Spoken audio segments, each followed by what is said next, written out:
Hello there, I come to you again with another fireside chat without the fire.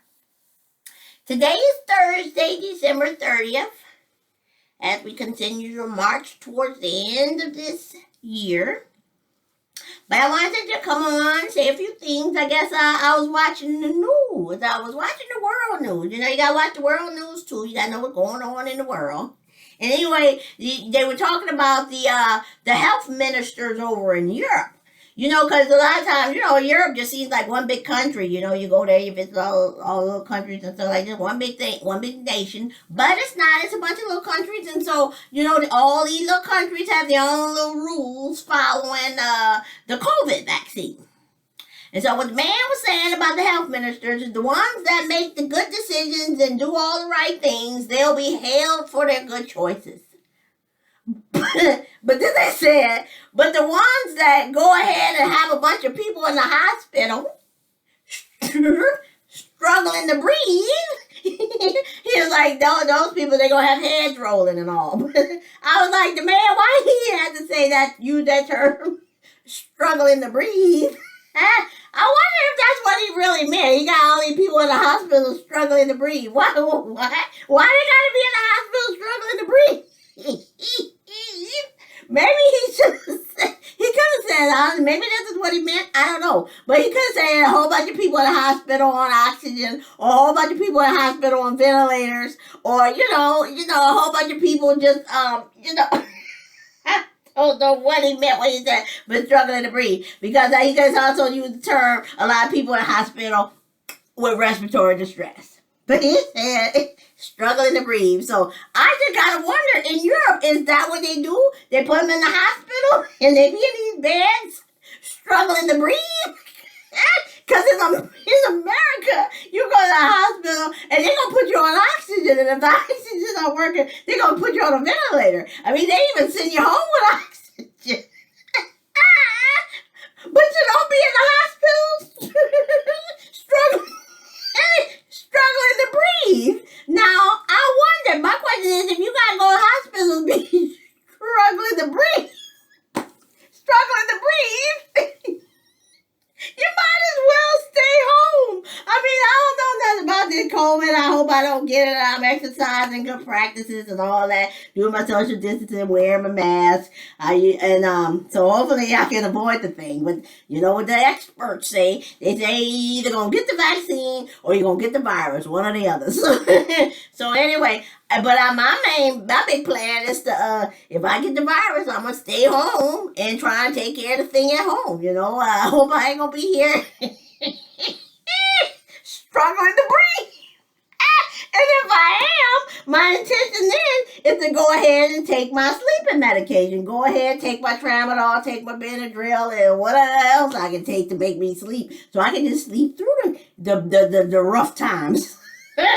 But I only intend to be in here struggling to breathe. And if I had to go to the hospital and that's the best they can do is put me in the bed and let me struggle to breathe, I think I'd rather just stay home.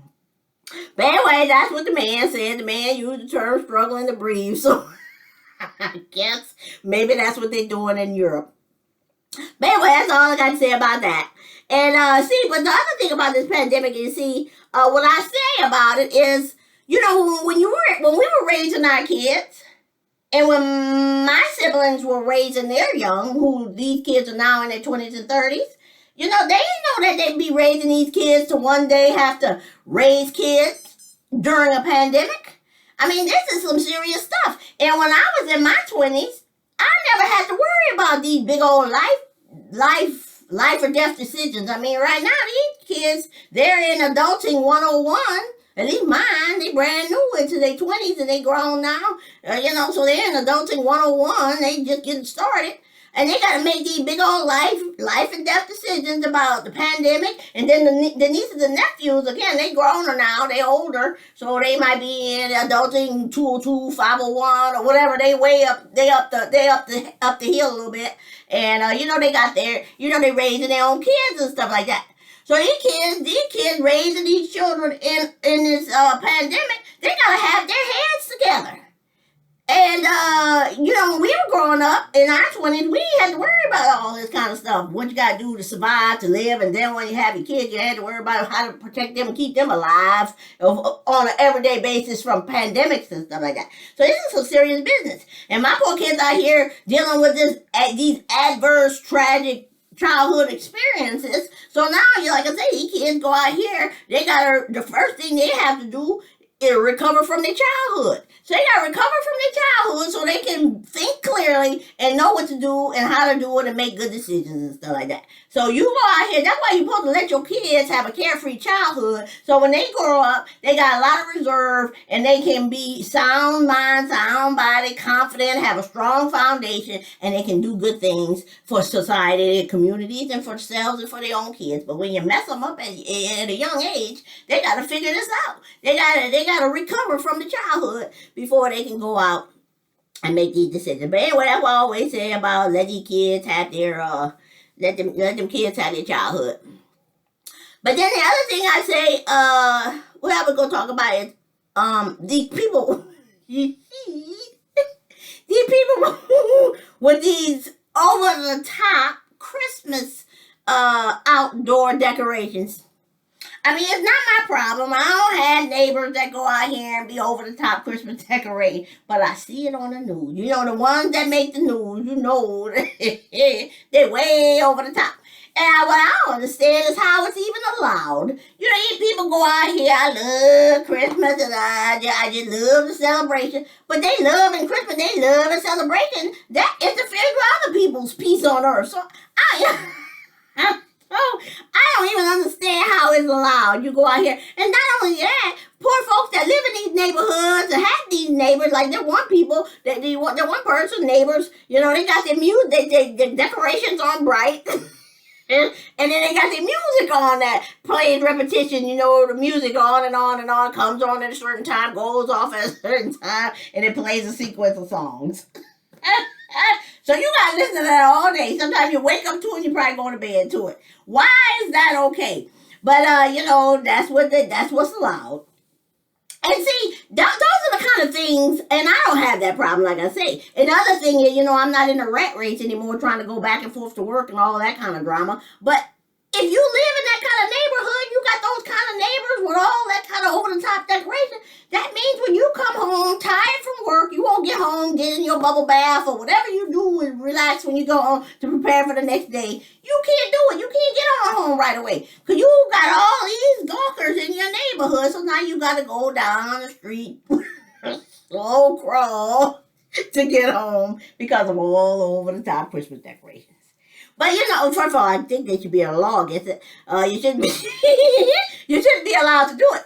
But see, that's the kind of stuff I could go with the flow on. You know, if I got that kind of neighbor that had those type of inclinations and proclivities, go right ahead, neighbor. You do your thing. I'm not gonna make a big deal out of it because it's not changing my destiny. It's not denying my kids their horizons. It's not altering my children's paths or anything like that. It's just something, a nuisance, something that you just got to put up with, something you got to tolerate. Just like cigarette smoke. You're out there at a beautiful park, enjoying your day, and then here comes a smoker. Sit on the bench next to you. And so now, yeah, he enjoying his cigarette and having his nicotine fix. But meanwhile, all that mess is wafting over there in your territory, interfering in your personal space. So now you gotta struggle to breathe. Anyway, but you know, it's just one thing you gotta tolerate life. That just, then you go with the flow. You know, that's just some of the things that goes with being part of society. But anyway, so what time? I got through that pretty quick. I don't know. I don't even know what else I was going to talk about. I just want to talk about the ministers and the things over there that I would talk about in the world news because I was just rolling. And so I said what I had to say about that. I said what I had to say about the Christmas decoration. I just think it's over the top. DP needs to stop. But they ain't going to stop. And then the people, a lot of times when the folks say when they get on the news, they say, and we want to make it even better, bigger next year. So ain't people ain't about to stop. This is what they do. This is their kind of thing. But see, like I'm glad I don't have that kind of problem. But I think if I were in that type of situation, I had those kind of neighbors with those kind of inclinations and proclivities, I would go ahead. I tolerate it.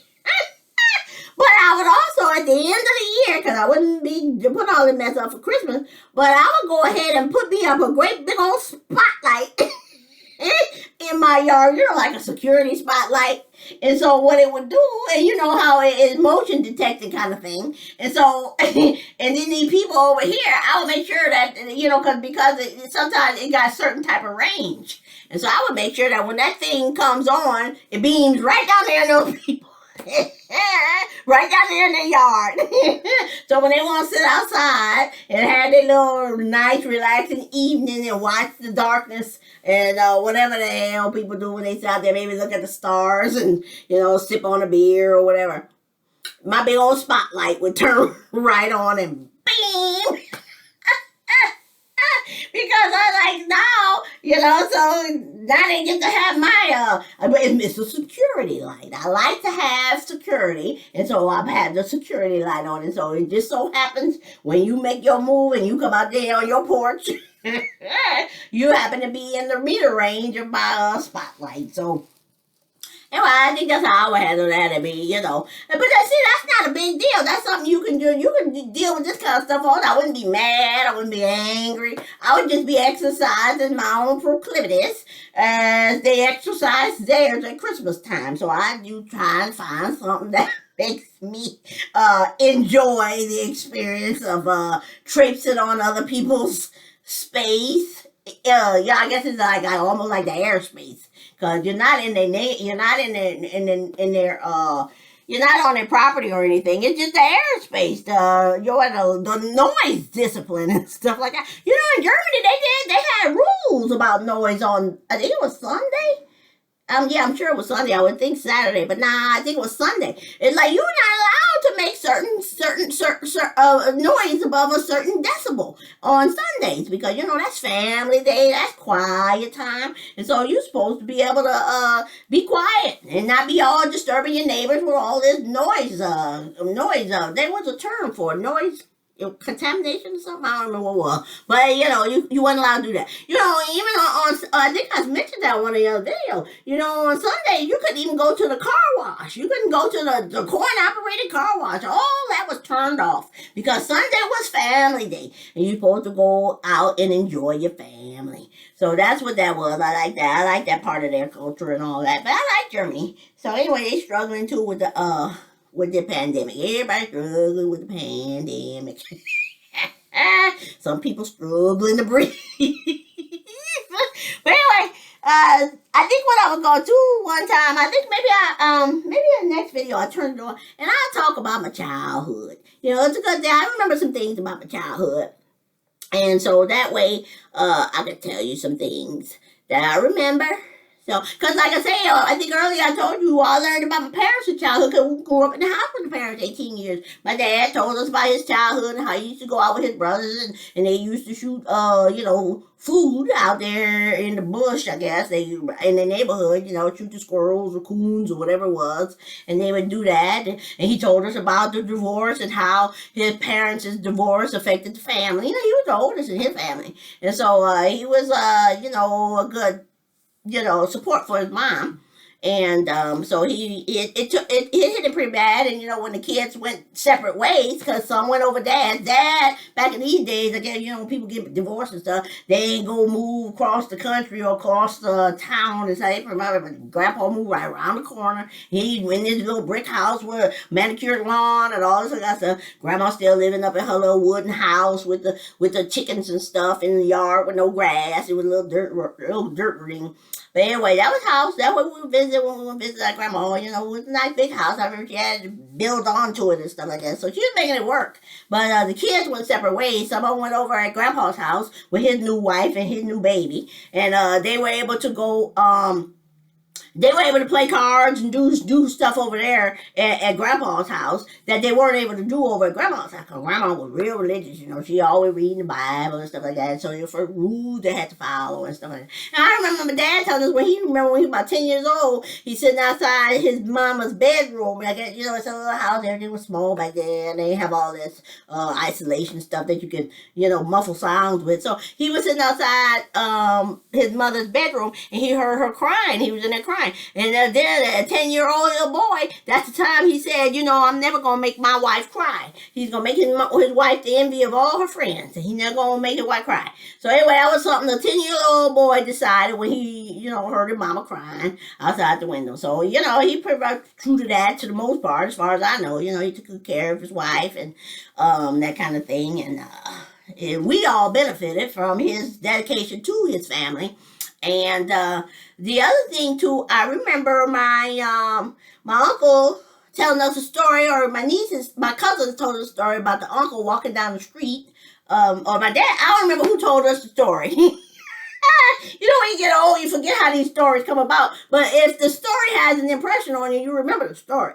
But it was my grandpa, again, he had already moved on, started a new life, a new wife, new baby get big now. She grown. I'm not grown. She child age. She going to school and stuff. And my uncle was walking down the street. He was the baby boy of the family. And he was walking down the street, coming home from school in the pouring rain. And here come grandpa with his truck. And the boy walking down the street, going home. And, you know, they ain't had no shoes back then. I think he was barefoot walking home from school in the pouring rain. And Grandpa didn't even give him a ride. He went on around with the little girl. The girl was in the car. She was in the front seat, you know, because it was a truck. And she was in the front seat, and you're driving nice and comfortable and dry. And he out here in the pouring rain walking home to his house and stuff like that. So, I mean, so to me, hearing those kind of stories and seeing how it affects my uncles and aunts, and we knew our uncles and aunts, all of them came through our house at one time or another when we were living in Detroit, passing through, you know, there. Because my dad was the oldest. These were the younger ones at home, and when they ready to, when they say leave the nest, when they ready to launch their wings and stuff, he give them a leg up. Come on, stay with us until you get your little place and make your little way and all that. So as we were growing up, yeah, we had our uncles inside our house and stuff like that. I can remember them coming through. So we knew our uncles. They were good people. I remember them playing with us, wrestling with us, taking us places, doing the thing. I remember buying the Dairy Queen. I remember that time Dairy Queen had those cups with the little dots on them and stuff like that. Those are good memories because you remember, I think that used to be shakes and stuff and everything. And so I remember that. You know, back then, having a Dairy Queen shake and stuff wasn't something that was commonplace. You know, these kids these days getting, you know, lattes and all this other kind of stuff that they get from Starbucks and all these luxurious type stuff. That's a big deal. For us, the old Dairy Queen. You know, that was the thing back then. And so the little Dairy Queen cup, you know, something that, you know, kind of sticks out in my mind, remember. But anyway, but these uncles eventually, like I say, they because they were dealing with this early adverse childhood experiences, they didn't thrive too well. You know, all of them ended up in and out of jail, on and off drugs and stuff like that. I guess, you know, coming from the little small town, moving into the big city, and then coming out here. And then they all end up going back to Detroit. I mean, going back to Louisiana anyway. But they came out here, tried to get a start, and, you know, they ended up in trouble, you know, and that kind of thing. So that wasn't good. And like I said, that's why I think I had a big old problem with just watching my husband go out here and want to do the same thing with our family that my grandpa did. And my grandma had 11 kids, 10 plus 1. I think, and one of them died as an adult. In fact, it was by suicide. The man killed himself. One of my dad's brothers, but he killed himself. And then they had 11 kids, all the boys, and then 3 girls. And so anyway, I only had 2 kids. And so if this happened to 11, I can imagine what my grandma had to go through, poor thing. I mean, watching these kids grow up, so I got them over there at their grandpa's house, and grandpa ain't acting right, he ain't helping her, they're not maintaining the same rules and stuff that you're supposed to have, so kids can have a strong foundation and stuff. So she might have been disturbed by that, and then the fact that, you know, she all religious praying and stuff like that, and these people going out here doing whatever they want to do. Until now, she got every time she pick up the phone, somebody in jail. Oh, there they go. Now they were walking around the street, they're on drugs and stuff. So I know that had to be heartbreaking to her. And so last thing I wanted to do is put my children in a position to have these adverse childhood experiences that that rocked their foundation and kept them from being able to thrive and have a strong home and foundation, you know, a strong foundation, and have home being a soft place to land. And so that's how I felt about fighting against this issue that was going on with my family. But anyway, I'm going to continue this on the next video because this is 20 minutes. So I'm going to turn this one off and pick up because I can talk about my childhood too. That was my parents' childhood. And my mom, she was the only girl in her family. She was the baby of the family. And she had, you know, the two uncles. She had the oldest brother, and then she had the one that she was closer to. They went to the same school and stuff like that. But the other one was a lot older than her. But still, that was her uncle. He took good care of her. And I mean, not her uncle. That was her brother. They took care of her and stuff like that. And she was involved in things in school. And she twirled the baton, and she was doing the other. But the other thing she expressed to us too one time is how she remember, you know, because they grew up in the South with the white people, with the segregation and all that kind of stuff. So she remembered the little white girls out there playing and stuff and doing things that she couldn't do. I can't remember what the exact thing, but she's alive. I can still ask her some of that stuff if I want to share that. But I think I remember her saying something about how she could see the little white girls out there playing, doing stuff that they couldn't do. And, you know, she kind of wanted to be able to do some of that stuff. But she was still, my grandma now made her, you know, was able to do the best they can to make sure that she got involved in things. Like she was in the band and she played the trumpet and she did gymnastics, or she at least used to do cartwheels and stuff like that. They grew up in the house. They didn't have running water, and I don't even think they had electricity at that time. But but they managed. They managed and they did just fine, and she turned out good well. She met a good man, and he took good care of her, and they took good care of each other. It was a balanced equation. Mom had strengths that Dad didn't have. Dad had strengths that Mom didn't have, and they worked with each other. Mom did the things that she was good at with Daddy's support. Dad did the things that he was good at with Mama's support. None of the kids were trying to rise up against the parents and pit one parent against the other and all the other kind of things that these kids try to do these days, and not just try to do that these kids do these days. But anyway, that's why the kids all messed up in their head right now. And the parents go on certain ways. You go 2 houses, 2 homes, 2 churches, 2 beds, 2 toothbrushes, and then they got 2 sets of rules. Kids can do this over when they're with mamas, and when they're over at daddies, they can do this, and then the reverse. Certain things that they can do with dad that they can't do with mom. They also. So that's why they can't be out here schizophrenic. Got 2 personalities. But anyway, let me turn this off. Start it up again.